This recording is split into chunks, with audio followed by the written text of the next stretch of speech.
ای کاش زمانه درد را می فهمید، معنای نگاه سرد را می فهمید.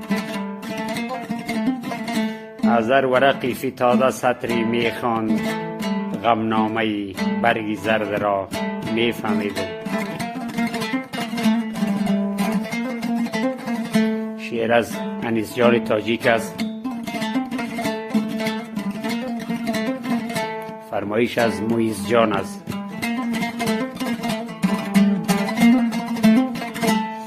در خون تپیده خلقی تو ایات صد فیغان، ایرات باستان ایرات باستان. هم درد و هم شریکی تو، هم وطن بدون. ایرات باستان ایرات باستان. گلگون شدی بخونی شیدان یرجمند، ای شهر دردمند ای شهر دردمند. افگار گشت چهرت از آفت زمان، ایرات باستان ایرات باستان.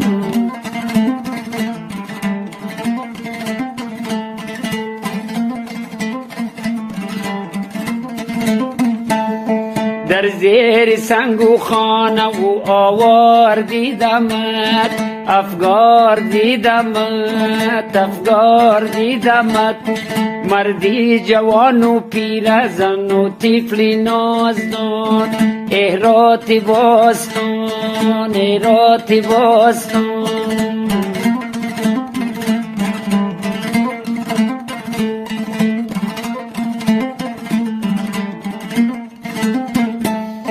ما را شریکی درد و غم و غصه کنید، ای جان صدا کنید ای جان صدا کنید. ما از تو هم سخنی مایی ارزمون، ایرات باستان ایرات باستان.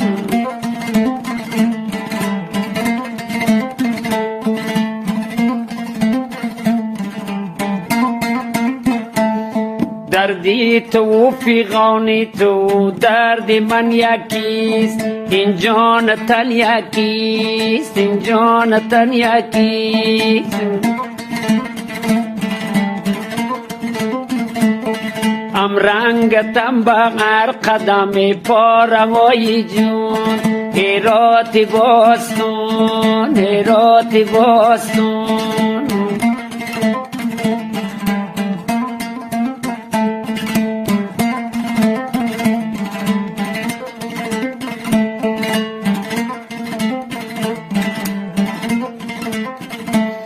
باشد خدای من علمی آخرینتان، صد آفرینتان صد آفرینتان. بر رفتگان بیشتی بر این دای ما مکن، ایرات باستان ایرات باستان.